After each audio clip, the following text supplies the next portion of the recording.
I'm going to make what I call my signature salad. I eat this salad basically, I don't know, a few times a week at least. I'm getting more creative. Well, not more creative. I'm using vegetables from my garden now. So normally, my salad base is with spinach. I love fresh spinach in my salad so much, and it's so good for me with all the iron for my anemia. But we have kale and arugula that I grew in my garden. So I'm going to take a good handful of that. Goes in my bowl.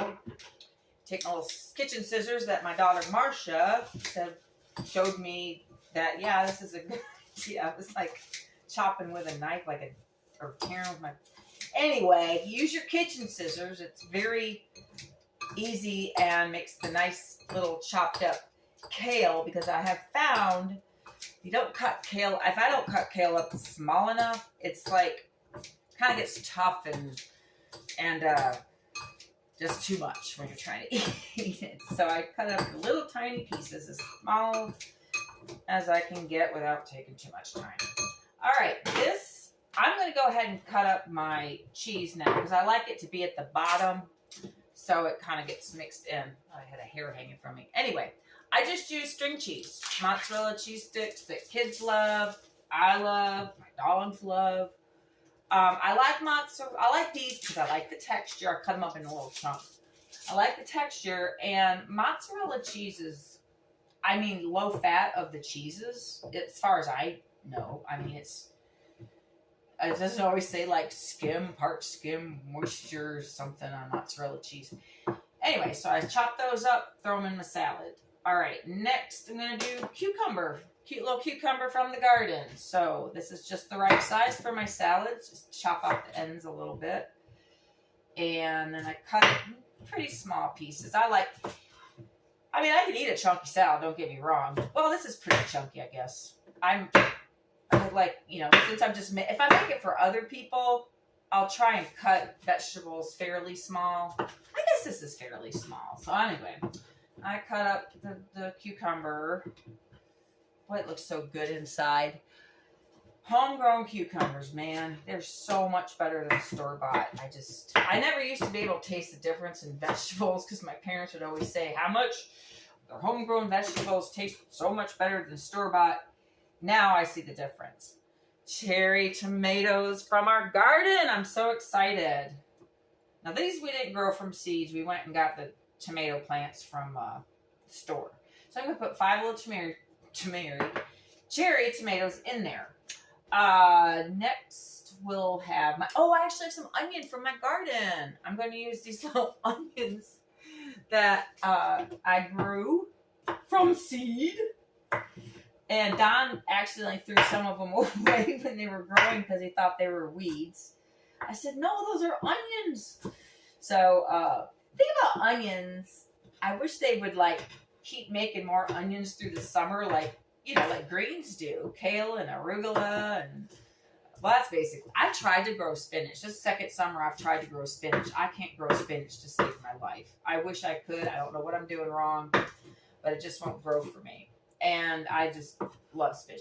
Thankfully, fresh spinach isn't super expensive. So I'm using my greens, though, for my garden. I'm determined, in summer, I can save money on all my produce by using stuff out of the garden. So I'm going to chop those onions up just a little finer. I love onions, but I've always been really careful eating raw onions because, they make your breath. It just, not so much as the breath that I project, but the taste. I just have that taste for hours.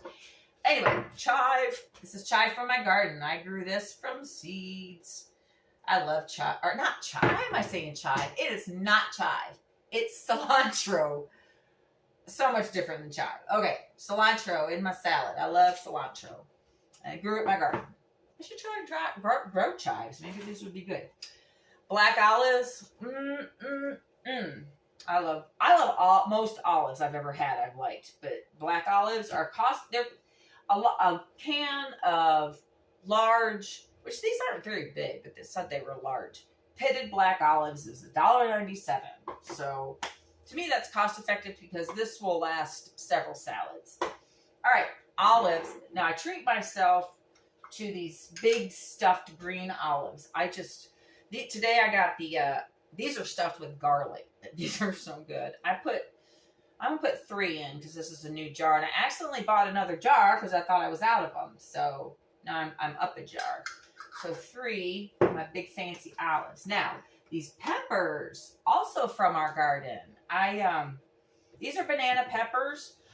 I normally, when I'm buying peppers, because those red, orange, and yellow bell peppers, oh my gosh, they're so delicious. They really make my salad when I'm not using my garden greens. But we'll see how these peppers did. I've only used them, I think, on 1 salad so far, and they're good. So banana peppers. I think that's what they are.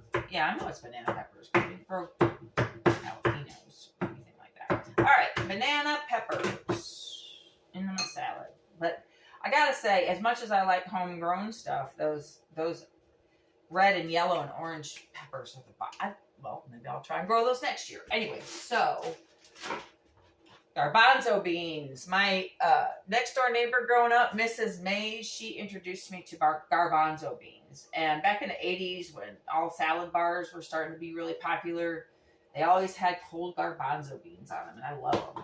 Now, speaking of that, these little peas, snap peas, we're not really sure. We found the seeds in our freezer. I'm going to put these in here. They're cold, and that's another thing that was always on those salad bars is cold green peas, which I like. Now, cooked green peas, did I say green peas? I used to just call them peas because in the Midwest, we just call this kind of pea peas. But down here, in Mississippi, when you say peas, they automatically assume you're talking about black-eyed peas. So I have to clarify when I'm talking about peas, which doesn't actually come up very often. So let's put these. That looks like a good amount of peas from our garden. Now these, we think these are black-eyed peas, but they're not. I don't think they're ready yet, and I'm not going to put those in my salad. So nothing else in that little bowl. All right, so imitation bacon bits. I love the taste of bacon. I just don't want to eat the bacon. So I put a sprinkling of imitation bacon bits on my signature salad. And then a spice blend. This is a Mediterranean citrus spice blend. I got it Home Goods. Bought some new spice blends yesterday at Home Goods. So I'm going to hurry up and use this one up so I can try a new one. Because I'm like that. I usually try not to open something else while I'm still using one thing. So sprinkle my spices on top of my signature salad generously, because I found the kale needs a little more seasoning for my taste, because the spinach just tastes good to me, but the kale needs a little more seasoning. All right, so generous amount. I got my bacon, I feel like I'm missing something, but I think I just got it all blended in there really, really well by putting the cheese on the bottom, and I didn't put too much in. Sometimes I put too much in and then I'm spilling it all over the top. All right, so signature salad. We got the last thing, olive oil. Since I started using, my daughter Marcia turned me on to using olive oil on salad. I was always like blue cheese, or I got sick of balsamic vinegar, whatever that is. I got sick of that. So, oh my gosh, even just plain olive oil on salad is good. So drizzle my olive oil on my signature salad, and that's about enough. So, finished product. Now, when I eat my signature salad, I should have got a fork before I started. My squeaky drawers. I like to stab down until I find like a good bite, and it mixes all the olive oil in and everything.